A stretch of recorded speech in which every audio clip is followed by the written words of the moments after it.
Today I want to show off some small habitat mocks I made for a couple of minifigures, and I've been trying to kind of get my building skills up a little bit and branch out in some more building besides just building big castle stuff, because as you know I am building a big village soon and I really want to get my building techniques good for that. So this is just a few habitats from minifigures, and it's sort of a minifigure and then some small builds around it that kind of make some scenery for it. I was originally inspired by a minifigure building contest, and we were allowed a couple of small builds to go with it, and that inspired me to make all of these. So let's get right into it. To start it off, we have a wizard in his study, and this was actually the minifigure from the contest that I entered, and I really think the small builds helped this minifigure a lot. But let's talk about the minifigure first. Now this figure is very much the classic wizard with the big beard and the big wizard hat, and that was kind of just the vibe I was going for, although looking back I probably could have done something a bit more creative for the minifigure contest. I really like the series 2 witch skirt. I think that works perfectly for the wizard vibe, and I gave him the red dragon hat because I thought sort of a fire wizard would be a pretty cool idea. The other thing you might notice is this falconer glove that I used, and he uses that to handle his owl. I wanted him to have some pets, but I really wanted the owl to be the main pet for that sort of classic Harry Potter wizard vibe.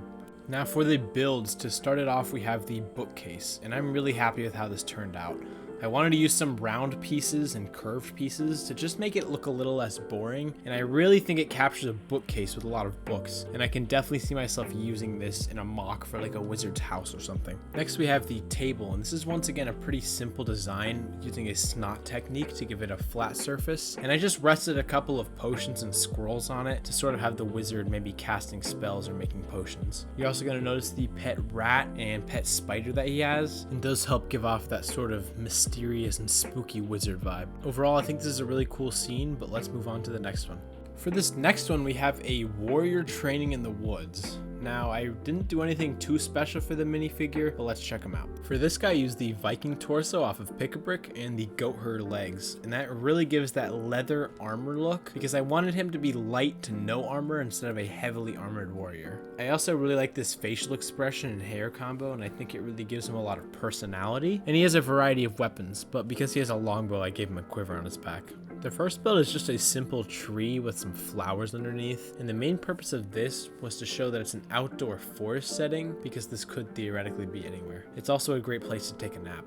This next build is just a simple weapon rack, but I wanted to make it slightly more interesting by adding some angles, and I really think it gives a bit of a unique look instead of just a solid piece of wood. I also added a quiver and helmet, and I think this fills out the build a bit more and just makes it a bit more interesting. It also gives a variety of weapons for the warrior to train with. Next we have a simple training dummy, and ideally if I had the right pieces I would have made this in brown and slightly differently, but I'm pretty happy with how it turned out, and I think the scale works really well compared to minifigures. Next we have a very simple target that the warrior can practice with his longbow on. And finally, this isn't even a build, but we have a small barrel of arrows. This build I'm honestly really happy with, and although there's definitely some things I can improve on, I could see myself expanding this into an actual small mock. Overall, it's simple, but I really think it captured the vibe that I was going for. For our final build here, we have a farmer who's coming to town with his cart and horse at the marketplace to sell his fruits and vegetables. Now this cart build I originally got from Slim Jim Lego, and I did some slight modifications for it, but he's an excellent builder and I would definitely recommend you check him out, link in the description. For the minifigure, I just took a peasant torso from Kingdoms and added this goofy looking goat herder head, which I think works really well. I also have him holding an apple, which he's probably going to sell in the marketplace.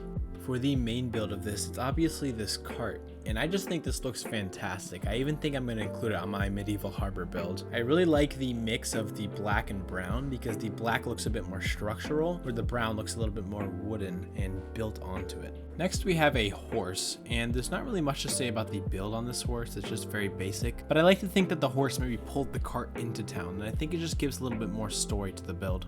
Finally, I just included a small box of cherries just to add one more thing to the habitat. Overall, I'm really happy with this, and I really think you can imagine a full crowded marketplace and him selling his goods to other people. That is it for this video. I really enjoyed making these small builds, and if you guys enjoy this type of content, let me know in the comments. Also, if you'd like LEGO Castle content, subscribe because I make a new video every Saturday. As always, thank you for watching.